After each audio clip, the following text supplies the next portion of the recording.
You're entering Corsi Nation. This is Dr. Jerome Corsi. Today it's Monday. It's August 4th, 2025. So we're in August now. This is going to be a month of people being gone. In Italy, called Ferragosto, and everybody has gone to the beach. And I think in the United States, we're going to see, the Democrats fleeing Texas so they don't have to vote on redistricting. I guess Pritzker is going to take them in Chicago. And we'll see if Governor Abbott, is going to actually take any action to discipline these Democrats who want to make it impossible to get a quorum in the state assembly in order to pass a redistricting plan that would favor the Republicans. So Democrats, again, are now faced with a choice of either losing or by playing fair, or cheating and rigging the rules and then skipping town. So they choose, of course, the criminal activity, and they skip town. And they all take an airplane to Chicago until the quorum issue passes and the redistricting does not get put into place. So the Democrats cheat another election. It's coming to an end. If we take a look at gods5stones.com, you're going to see that we are, in fact, getting closer and closer to a situation in which we're going to be able to actually get an executive order that will mandate that we get, I believe, voter registration over again.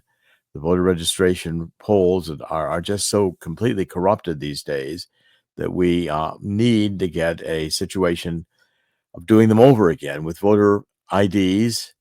And what we're seeing on the gods5stones.com, we're going to also diversify this to include Act Blue and also the current investigation that's ongoing with regards to the whole Obama coup d'etat. I'm going to cover that in a couple of minutes.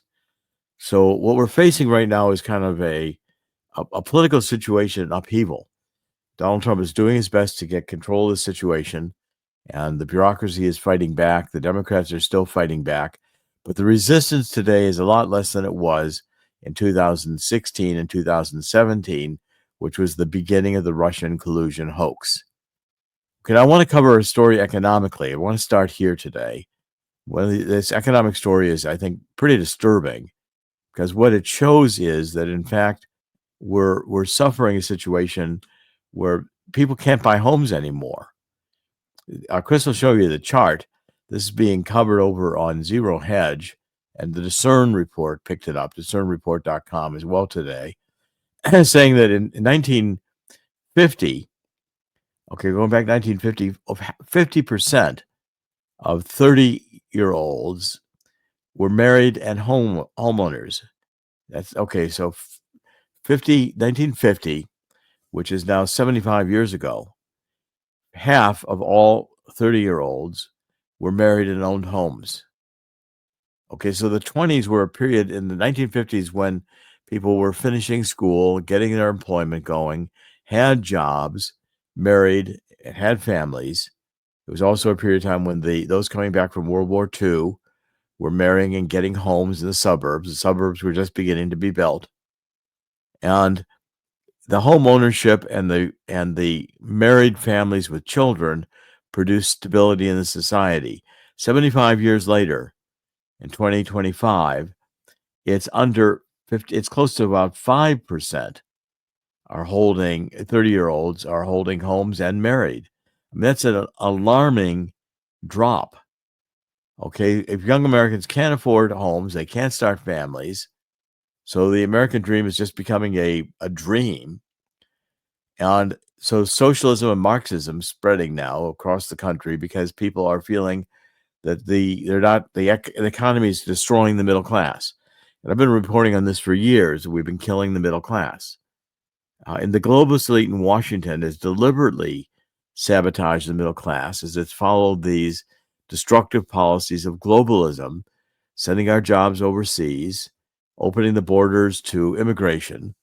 And now Donald Trump is trying to reverse this by putting in tariffs, bringing investment and jobs back to the United States, bringing manufacturing back to the United States. And for the first time in I don't know how many decades, but we may actually be close to experiencing negative migration. For the first time in 50 years, it's being reported. First time, 50 years, negative migration, where we're finally going after trying to get rid of the illegal aliens. And, the Democrats were doing nothing about open borders. In fact, I've been reporting in Act Blue, and I'll be writing more about this week, is the Democrats have been deliberately opening the borders. They've been deliberately creating a situation where we are having an influx of illegal immigrants, and along with them unaccompanied minors that are into sex trade and organ harvesting. And Act Blue was designed to pick the revenue from these activities after Biden opened the borders with Honduras in order to benefit financially into Act Blue with all the money coming in from the child sex trade, cocaine from the Sinaloa drug cartel, and fentanyl from China, which went into the banks and then was drawn out of the banks through mortgage fraud. I demonstrated that in an article last week, and I'll be writing more about this. But when we have a situation where we're going to this globalism, it's inevitable we destroy the middle class. And that's what's been going on. I've been reporting on it for years. Now, gold and silver are still very high. And I've been seeing and encouraging people increasingly to take advantage while you have the chance of getting some gold and silver. Gold continues to be trading over $3,300 an ounce. Today it's at $3,385 an ounce. It briefly went to $3,400 an ounce over the weekend. Silver is at $37.59. I'm saying gold is going to go probably by the end of the year. It's going to hit closer to $4,000 an ounce. So I'm encouraging everybody to take advantage of Swiss America. Go to the Swiss America website right now and get a copy of this free book that we have there. Chris is going to show it to you on the screen. I'm going to tell you how to get the free book by calling 1-800-519-6268. At Swiss America, they do consultative selling. And the book is How the Coming Global Crash Will Create an Historic Gold Rush. That's ongoing right now. And as you take a look at the economics, if you get some gold and silver, you're going to have an asset that appreciates, and you don't have to do it with thousands and thousands of dollars. You can at least have some of your money appreciating while the dollar's purchasing power is diminishing. And if you don't think that's true, just go to the grocery store and take a look at what $100 buys in terms of groceries anymore. This is a situation where the inflation of the dollar has completely eroded the purchasing power of the American household. At the same time, people aren't owning homes any longer. Marriages are breaking up. I'm 79 years old and being divorced because of my wife over the Mueller investigation wanted me to quit politics or to quit everything I was doing and had an affair. She supported me during the Mueller investigation, but then once it was over, the post-trauma stress syndrome kicked in. We're finding the American family in distress, and the left, through decades, have deteriorated the fundamental values that we have held as Americans. And I want you also to take a look at by the way, with Swiss America, talk to them about getting your IRAs in a self-directed IRA where you can buy gold and silver and hold it and still get a tax-deferred advantage on that. Swiss America will set up for you a depository. Chris is showing it to you right now in Delaware that will actually hold your gold and silver as physical assets. Get a Lloyd's of London insurance account that the gold and silver is really there. And it'll appreciate in value and increase the value of your IRA or your 401k or any other retirement assets that you have that are tax deferred. And the gold and silver today, the world is understanding in a world where the economies are deteriorating. And by the way, what's going on in Germany, I was following this briefly this morning to see that Germany is now going through a negative. They're actually importing energy in Germany after they turned off their nuclear power plants to go green because of global warming. And whatever happened to the global warming hoax? All those people went away as soon as Trump got elected. What happened to the electric cars burning up cargo ships in the middle of the Atlantic or the Pacific? I mean, these are crises that, again, are brewing. The EU is completely right now in disarray. Okay, where the EU is suffering, for economic distress because of the policies of going to net zero and having energy costs what energy is costing. So we're going to find that the EU is going to, I believe, head towards breaking up. At the same time, they're still supporting Ukraine, and Ukraine is still fighting. Zelensky wants to get more arms from Trump. And Russia is advancing all across all the frontiers. Russia's gaining territory. Putin has no real incentive to stop the war. This is, again, an escalating situation. Donald Trump was going to solve the war and close down the fighting. But if Russia doesn't do a ceasefire, I'm encouraging Russia to think about what Trump is asking Russia to do. Have a ceasefire and the war will end. But at the moment, Russia has no incentive to do that because Russia's gaining territory. Okay, so when you see that that the bureaucratic blockhold on Europe, which is flourishing in Germany and the EU like never before, so that the budget planning in Berlin and Brussels shows that essentially that the European Union's bureaucracy is this huge apparatus that is gradually disempowering national governments, and they're shifting the burdens of centralization onto the citizenry. So the latest example was the European Court of Justice that weakened the definition of a safe country of origin, effectively removing any effective legal instrument EU states might use to stop the overwhelming wave of illegal immigration. So Europe is being inundated with illegal immigrants, not able to stop it. And the EU Commission now just unveiled its 7-year budget, which is inflated to a whopping $1.8 trillion with a runaway bureaucracy at a time the European economies are suffering productivity crises and member states are basically gasping for fiscal air. So you're going to see through the fall an economic crisis developing in Europe that could trigger another financial meltdown, which would eventually spill over into the United States. We're now at 37 and heading to $38 trillion in debt and national debt, and it's increasing at a rapid rate. So Donald Trump is going to have to deal with this situation. The momentary solution was to keep spending so as to not cause a recession in the United States or a depression worldwide. And we can't, though, use this solution forever. I think the solution is going to have to be to resort to some cryptocurrency solutions to take some of the non-discretionary obligations of the federal government, like Social Security, off of the balance sheet of the U.S. government. If you paid Social Security and XRP, for instance, you wouldn't have the problem. XRP would be, I think, very attractive, especially to the younger generation, putting the money into Social Security. You get paid in XRP, which is still around $3 per unit, and could go to $1,000 a unit, whereas the dollar's headed in the other direction because there's no incentive to stop spending the dollar.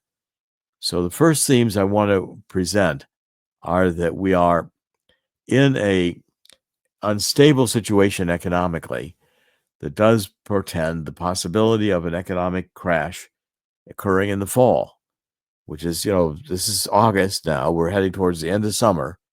And in September, October, November, you're going to find, again, as the world gets cooler going into winter, that we're going to find governments and people across the world, the Northern Hemisphere, are going to be suffering dramatically in terms of cost of energy.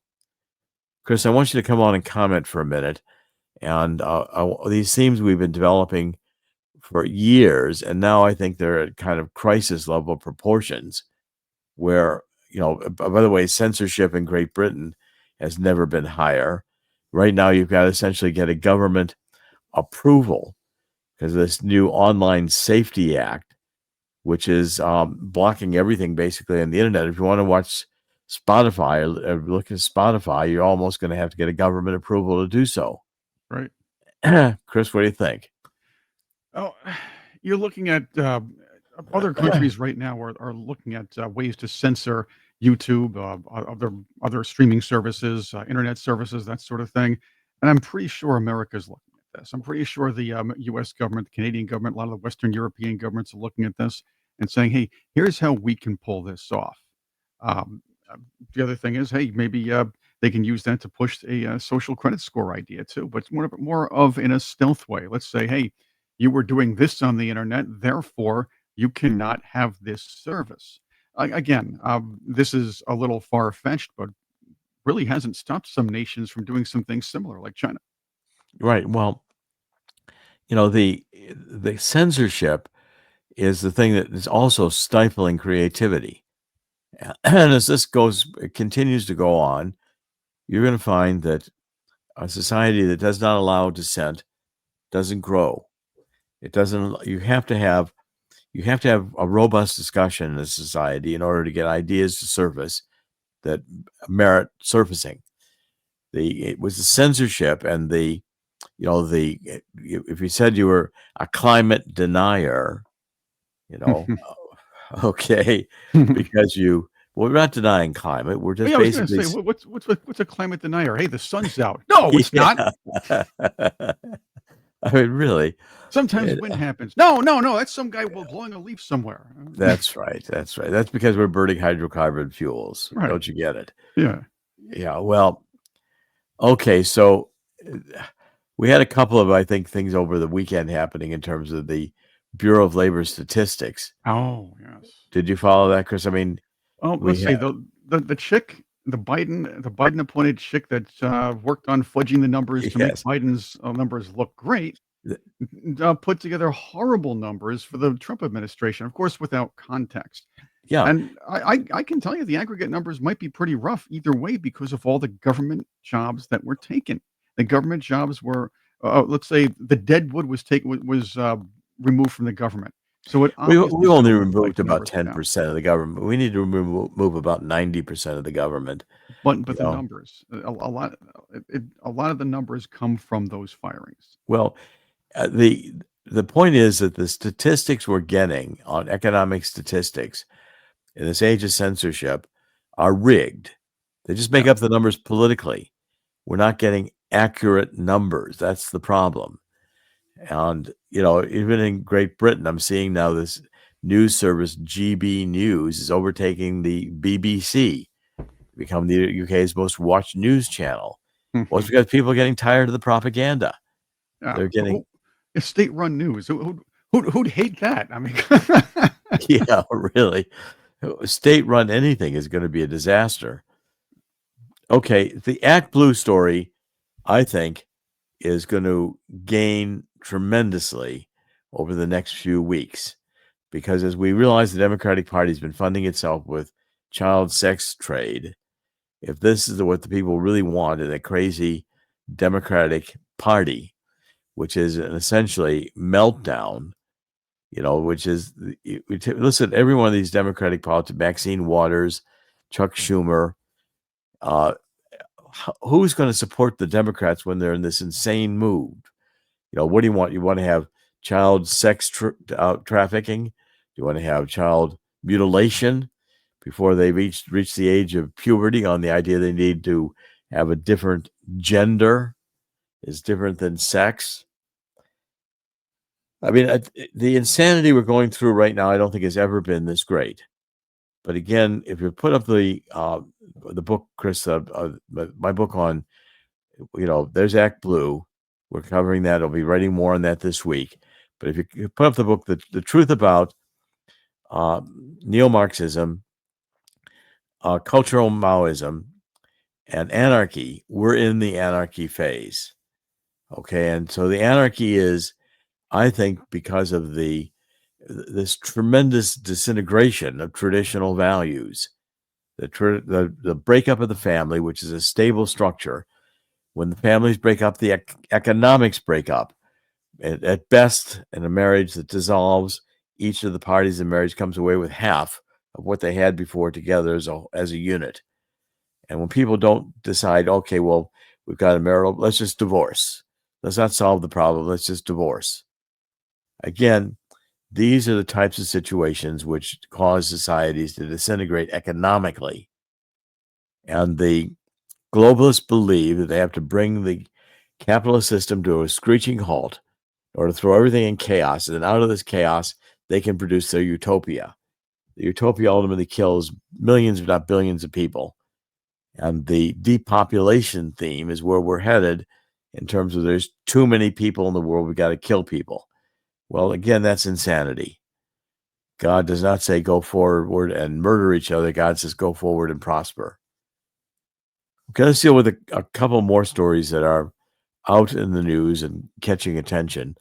And again, it was a fairly weak news cycle over the weekend.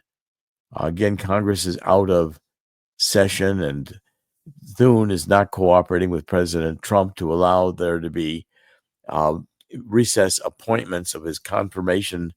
There's a lot of people waiting yet to be confirmed that Trump does not have his administration together yet, including in the Department of Justice. Okay, now, Chris, I want you to comment on this one too, and I want to shift over into what we're learning about the Obama coup. So the Office of Special Counsel just launched an investigation into Jack Smith, who was the Department of Justice lawyer who went into these criminal investigations of Trump during the Biden administration. Trump's handling of classified documents, okay, which sought to prove, that Trump's actions on January 6, 2021 were an attempt to overturn the 2020 election. All these cases were ultimately tossed out of court. But Smith is being investigated under the Hatch Act, which enforces a law that restricts government employees from engaging in political activities. Okay, this, I think, is going to be an interesting effort to see if, in fact, we can eliminate the political Department of Justice, which was persecuting Trump since Trump showed up on the scene in 2015 wanting to run for president. We've had 10 years now of Trump resistance. It's hard to imagine. Trump has been on the scene for 10 years since he came down the escalator in 2015 to declare his candidacy for president. And in that 10 years, we've had an enormous change in America, not for the better, with Biden's presidency, under which he was basically not there. Okay, now, if we take a look, and Chris, show my cover with coup d'etat, the book on coup d'etat. Everything I wrote in coup d'etat is now becoming known, and I want to look at for a minute at the Durham investigation, and which was really released in 2000, just recently. The appendix to the Durham report was now published finally, because Senate Judiciary Committee Chairman Chuck Grassley decided that he would release it in a largely unredacted form. What it shows is that the potential election interference by foreign governments was being conducted by Hillary Clinton, not by Donald Trump. And it was false statements to the FISA court, the Foreign Intelligence Surveillance Court, that allowed them to do electronic surveillance, National Security Agency, over Carter Page. I'm sure also others. I believe General Flynn, I think possibly myself. Certainly they had a huge volume of information about me, and a book that was about 12 inches thick, it seemed like, and it was filled with all my memos and all my correspondence, and they had everything that I've done for years under surveillance. Okay, so the FBI under Comey failed to investigate that the Clinton campaign was the ones who created the Russian collusion hoax. But at the same time, Comey I used the Steele dossier, which is a Clinton campaign creation, to obtain the FISA warrants on Carter Page and to conduct the Russian collusion hoax. And my book, Coup d'etat, summarizes this and points out how, in fact, this situation has continued to develop.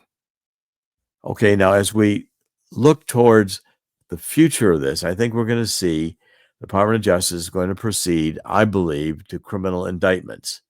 I think the criminal indictments will start coming here in the next few weeks and months. But I don't think this is going away.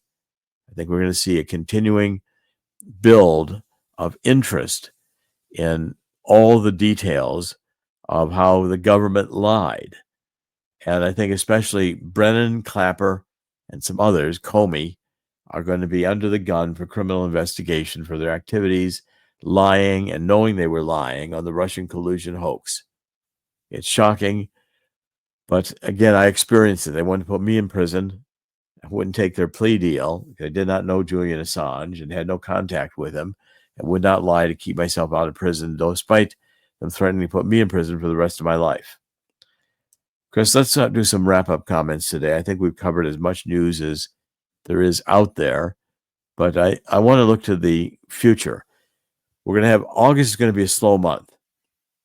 Congress is going to be out of session.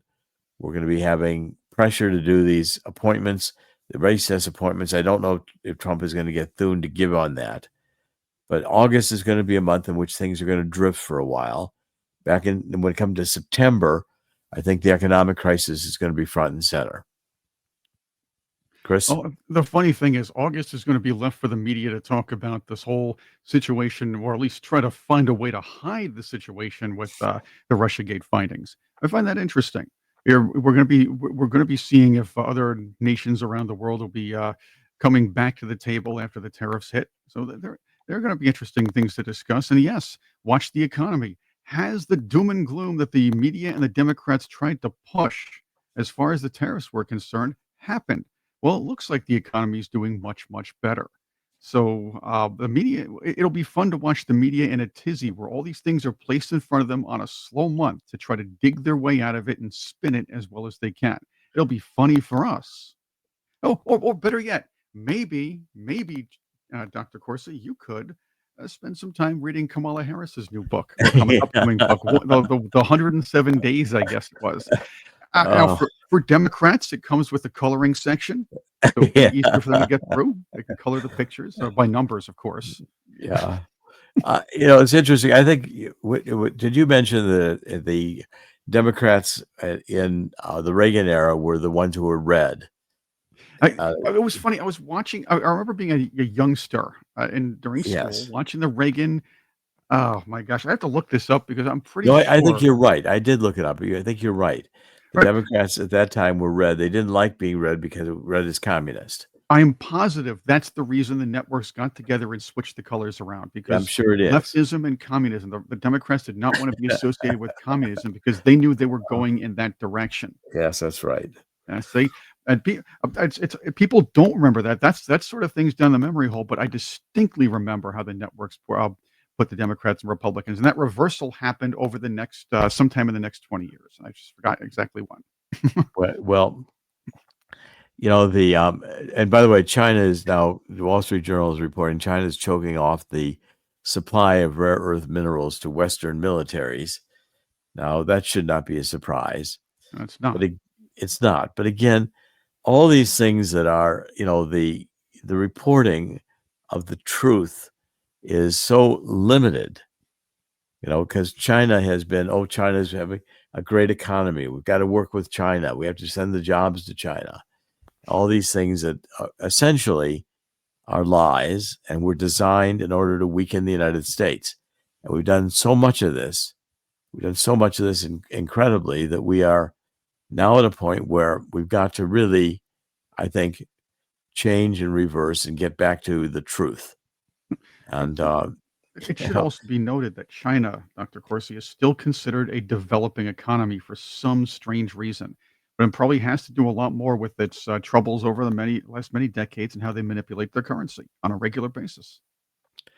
Well, I think we're seeing a situation here right now where we're at a crossroads with Donald Trump. And Donald Trump, if he continues along the path he's going, he's going to have a little bit of a rough time, with getting the election in 2026 to be a legitimate election. But I think what we supplied with it to him at God's Five Stones give him the ammunition to get tough with this executive order. And now the Department of Justice is telling the states they've got to clean up their voter rolls, and they're not going to be able to do it effectively unless they get rid of their voting rolls with all these algorithms in them. So I'll be writing about these things this week. Let's wrap up, Chris. In the end, God always wins. God's going to win here too. I know the situation seems difficult, and August is probably a month to head to the beach for a while and try to forget about the politics. But the politics are going to be back in September in a major way, and the issues that we're dealing with today are going to be continuing to all I can say is that Donald Trump is making a heroic effort to try to right the ship that has been steered left in circles by the Democrats who want power at the expense of our middle class, at the expense of our freedoms. It's Dr. Jerome Corsi. We're doing podcasts at CorsiNation.com every weekday. In the end, God always wins. God will win here too. Thank you for joining us. God bless.